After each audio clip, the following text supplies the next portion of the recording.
Hi friends, উসানি কিচেনে সকলকে স্বাগত জানাই। আজকের আমি দেখাবো নিরামিষ কাঁচা কলার কোপ্তা।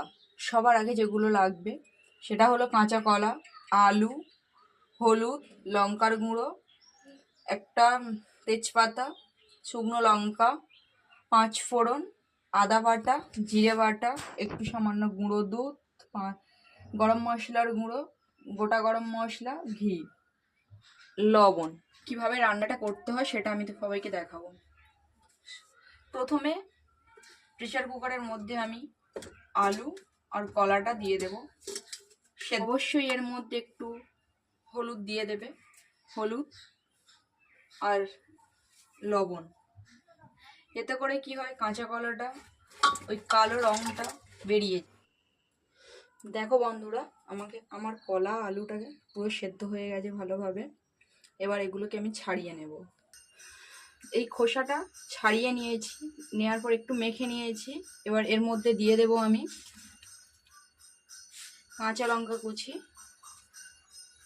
একটু গুঁড়ো লঙ্কা সামান্য, যে যেমন ঝালটা পছন্দ, হলুদ গুঁড়ো, একটু লবণ আর একটু গরম মশলার গুঁড়ো।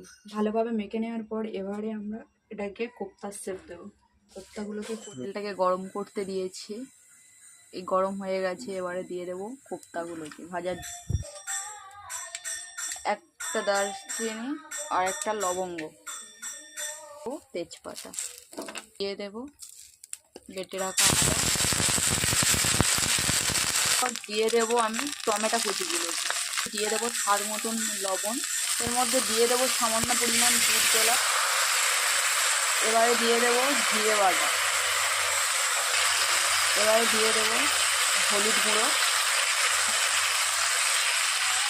যতক্ষণ না তেল ছাড়ছে, যখনই দেখবে এমনই তেল ছেড়ে এসছে মশলার গায়ে থেকে,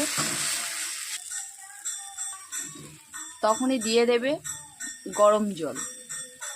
দেখতেই পাচ্ছ বন্ধুরা, এবার এটা ফোটা শুরু হয়ে গেছে। এবারে এর মধ্যে দিয়ে দেব আমি কোপ্তাগুলোকে।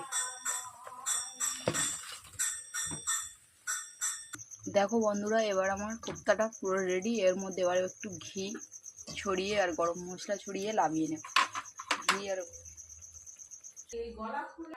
দেখতেই পাচ্ছ বন্ধুরা, এই আমাদের কোপ্তার ফাইনাল রেজাল্ট। এবারে এটার আমি টেস্ট করে বলবো যে এটা কেমন হয়েছে।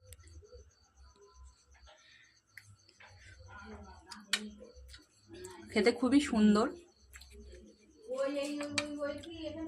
নিরামিষ দিনে এটা খুবই সুন্দর লাগে।